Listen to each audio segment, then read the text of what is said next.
For the last few years, I've had this sense that everything I learned as a kid about how America's government works is completely wrong.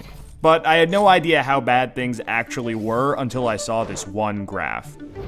Researchers at Princeton University looked at more than 20 years worth of data to answer a pretty simple question. Does the government represent the people? Now, this is what they found. This axis here represents public support for any given idea. On the left, at 0%, are ideas that not a single American wants. On the right, at 100%, are ideas that everyone supports. This axis represents the likelihood of Congress passing a law that reflects any of these ideas, from a 0 to a 100% chance. On this graph, an ideal republic would look like this. If 50% of the public supports an idea, there's a 50% chance of it becoming law. If 80% of us support something, there's an 80% chance. You get the idea. Now, most Americans would probably agree that, with a few exceptions, we should be as close to this ideal as possible. Unfortunately, the way America actually works doesn't even come close. Take an idea that nobody supports, literally nobody, and it has about a 30% chance of becoming federal law. Now, take an incredibly popular idea, the most popular idea this country has ever seen, and there's also about a 30% chance of it becoming law. This means that the number of American voters for or against any idea has no impact on the likelihood that Congress will make it law. Put another way, and I'm just going to quote the Princeton study directly here, the preferences of the average American appear to have only a minuscule, near zero, statistically non-significant impact upon public policy. So if you've ever felt like your opinion doesn't matter and that the government doesn't really care what you think, well, you're right. But there's a catch. This flat line only accounts for the bottom 90% of income earners in America.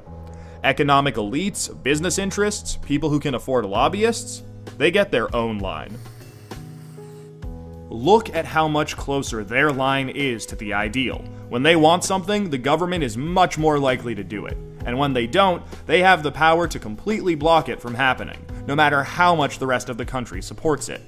They get what they want, and guess who ends up paying for it? We pay for it with the most expensive healthcare in the world. We pay for it with a tax code that's a complete mess. We pay for it with internet that's slower and more expensive, with wasteful spending, a floundering education system, a catastrophic drug war, and 1 in 5 American children born into poverty. Almost every major issue we face as a nation can be traced back to this graph. How does this happen? Well, just follow the money. Right now, it's perfectly legal to buy political influence in America. Here's how it works. Let's say a big bank wants a law that would force taxpayers to bail them out again if they repeat the exact same reckless behavior that crashed the global economy in 2008. Not exactly the most popular idea with the public, and Congress knows that. That should be the end of it. But that's where the money comes in. It's perfectly legal for our bank to hire a team of lobbyists, whose entire job is to make sure that the government gives the bank what it wants. Then, those lobbyists can track down members of Congress who regulate banks and help raise a ton of money for their re-election campaigns. It's perfectly legal for those lobbyists to offer those same politicians million-dollar jobs at their lobbying firm. Then, those lobbyists can literally write the language of this new bailout law themselves and hand it off to the politician they just buttered up with campaign money and lucrative job offers. And it's perfectly legal for those politicians to take the lobbyist-written language and sneak it through Congress at the last second. So now you've got a law that greatly benefits the banks, and the whole process can start over. This is how a bill becomes a law. A special interest hires some lobbyists, those lobbyists collect campaign contributions, offer jobs, and then write the laws that Congress then passes to help those same special interests. This happens every day on every single issue with politicians of both parties.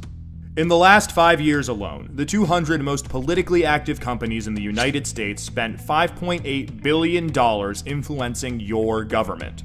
Those same companies got $4.4 trillion in taxpayer support. And that's trillion, with a T. And that's just the top 200 companies. Never mind every other special interest, every union, every trade association, and every billionaire. Every single one of them can use their money to buy political influence. You know, there's this idea out there that this only became a problem after the Supreme Court's Citizens United decision in 2010. But the data goes back almost 40 years, and the results are clear. Corruption is legal in America. And as long as it is, anyone who can spend money to buy political influence will. The solution here isn't rocket science. Make corruption illegal. We already know Congress won't do it. I mean, one look at this chart will tell you that. What we need is a plan that lets us go around Congress and do what the American people do best. Fix this mess ourselves. Well, good news. We have that plan and it's already working. Now that we've got the problem covered, let us show you how to be part of the solution.